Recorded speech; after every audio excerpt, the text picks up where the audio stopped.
आज मैं आपको कक्षा 5वीं के पुराने हिंदी बाल भारती पुस्तक का एक पाठ सुनाने जा रहा हूँ। इस पाठ का नाम है दो बैलों की कथा।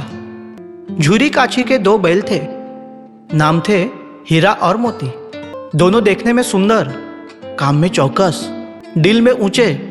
बहुत दिनों तक साथ रहते रहते दोनों में भाईचारा हो गया था।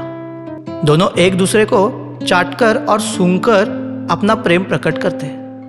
कभी कभी विनोद में सिंग भी मिला लिया करते। दोनों एक साथ ही हल खींचते, गाड़ी में जुटते, खाते पीते, सोते जागते और उठते बैठते थे। संयोग की बात, झूरी ने एक बार दोनों को अपने ससुराल भेज दिया। बैलों ने समझा कि मालिक ने हमें भेज दिया। उन्हें बहुत बुरा लगा। जब झूरी का साला उन्हें ले चला तो घर पहुंचते पहुंचते दांतों पसीना आ गया। जब वह पीछे से हाँकता तो दोनों दाएं बाएं भागते। रस्सी पकड़कर आगे से खींचता तो दोनों पीछे को जोर लगाते। मारता तो दोनों सींग नीचे करके हुंकारते। जैसे तैसे संध्या समय दोनों बैल अपने नए स्थान पर पहुंचे। दिन भर के भूखे थे, पर नाद में मुंह भी न लगाया। जब रात हो गई और गांव में सोता पड़ गया तो एक एक झटके में उन्होंने रस्सियां तोड़ डाली और वे भाग निकले।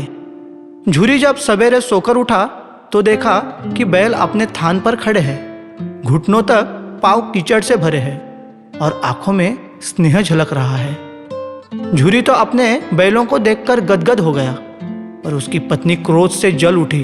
बोली, कैसे नमक हराम बैल हैं कि एक दिन भी वहां काम न किया और भाग खड़े हुए। दूसरे दिन झूरी का साला फिर आया और बैलों को ले चला। इस बार उसने दोनों को गाड़ी में जोता और खूब मारा। संध्या समय मोटे मोटे रस्सों से दोनों को बांधा।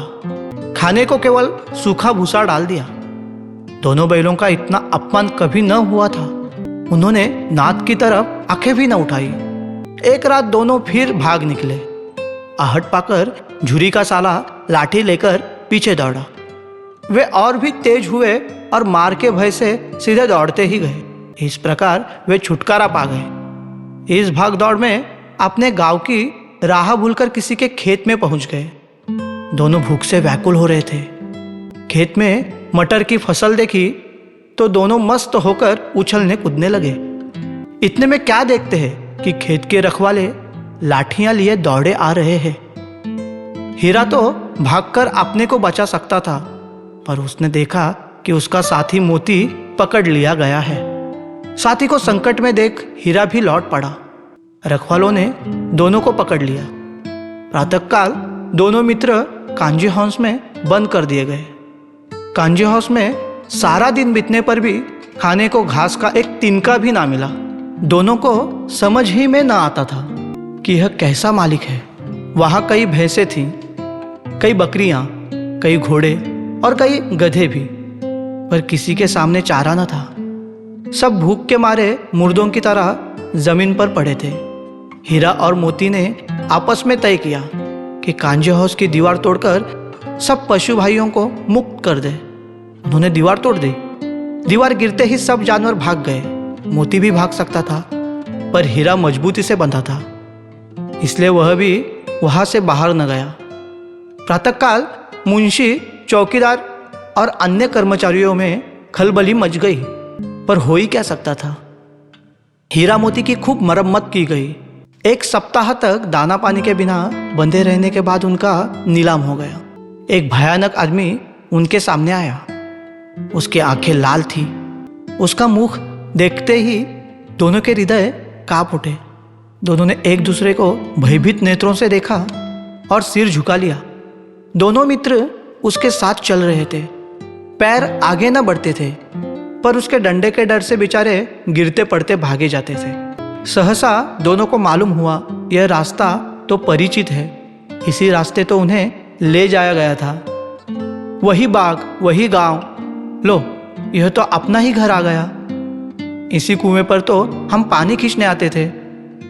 हीरा और मोती उन्मत्त होकर बछड़ों की भांति कुलेले करते हुए घर की ओर दौड़े और अपने थान पर खड़े हो गए। पीछे पीछे वह आदमी भी दौड़ा आया और उन्हें पकड़ने के लिए आगे बढ़ा। उसी क्षण मोती ने सींग चलाया। आदमी पीछे हटा। मोती ने पीछा किया। आदमी भागा। मोती पीछे दौड़ा। वह आदमी हारकर चला गया। मोती अड़कता हुआ थान पर लौटा। थोड़ी देर में उनकी नांदों में खली, भूसा, दाना भर दिया गया और दोनों मित्र खाने लगे। झूरी खड़ा दोनों को सहला रहा था और बेसों लड़के तमाशा देख रहे थे। सारे गांव में उत्साह सा मालूम होता था।